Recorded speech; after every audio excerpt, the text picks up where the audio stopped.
Hello viewers, সবাইকে হামিদের কিচেনে স্বাগতম। সবাই কেমন আছেন? আশা করি যে যেখানে আছেন ভালো আছেন, সুস্থ আছেন। আমিও ভালো আছি। আজ নতুন রাঁধুনিদের জন্য রেসিপি নিয়ে এলাম রুই মাছ দিয়ে পটল রান্না। রেসিপিটা অবশ্যই আপনারা মনোযোগ সহকারে দেখবেন। আমি খুবই সহজভাবে দেখানোর চেষ্টা করছি। রেসিপিটা দেখতে যত সুন্দর হয়েছে খেতে খুবই মজা হয়েছে। এই ধরনের মজার মজার রেসিপি পেতে অবশ্যই আমার চ্যানেল সাবস্ক্রাইব করে রাখবেন। যারা সাবস্ক্রাইব করেছেন তাদেরকে অনেক ধন্যবাদ। চলুন আর কথা না বাড়িয়ে সবাই মিলে মূল রেসিপিটা উপভোগ করে আসি।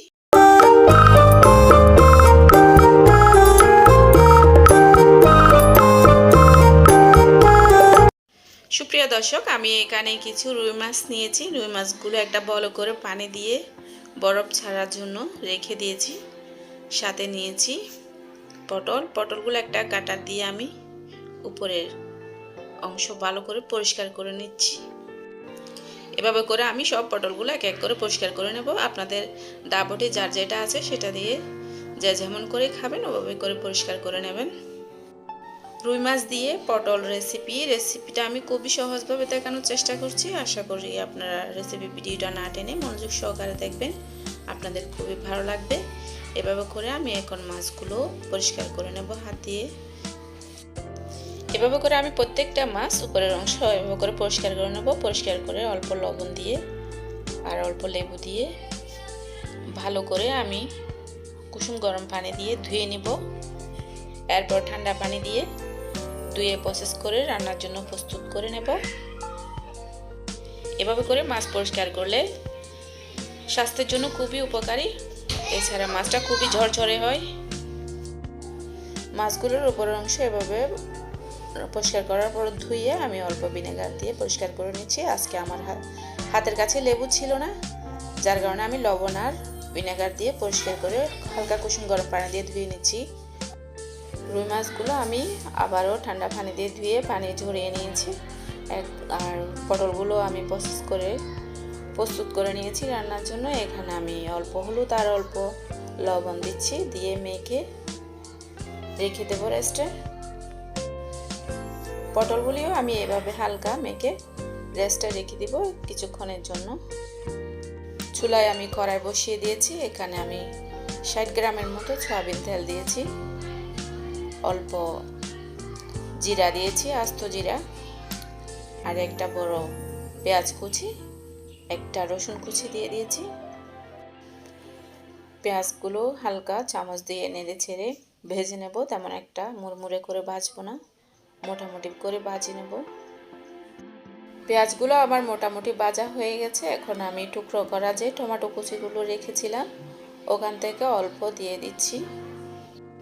দিয়ে একটু নেড়ে ছেড়ে হালকা নরম করে নেব।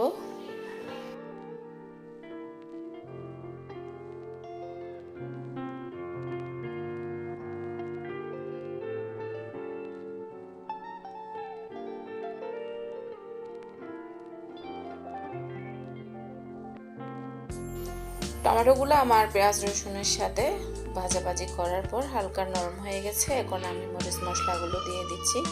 এখানে আমি লাল মরিচ নিয়েছি 1 চামচ এবং কাশ্মীরি লাল মরিচ দিয়েছি 2 চামচ, হলুদ 1 চামচ, আর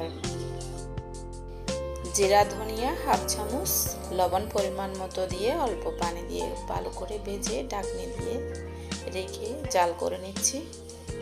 প্রায় কষে গেছে আমার মশলাগুলো। এখন আমি পরিমাণ মতো ঝোলের জন্য পানি দিয়ে দিচ্ছি। ঝোলের জন্য যে পানিগুলো দিয়েছি ওগুলো মোটামুটি সিদ্ধ হয়ে গেছে। এখন আমি ফ্রাই করা যে রুই মাছগুলো রেখেছিলাম ওগুলো দিয়ে দিচ্ছি। বলক ওঠার জন্য আমি ঢাকনি দিয়ে ঢেকে দিয়েছি। বলক উঠে গেছে। এখন আমি ফ্রাই করা সেই পটলগুলা দিয়ে দিলাম, দিয়ে ঢাকনি দিয়ে আবারও জাল করে নিলাম। বলক ওঠার পর আবারও আমি যেই টমেটো আর আস্ত কাঁচামরিচ ছিল ওগুলো আমি দিয়ে দিয়েছি।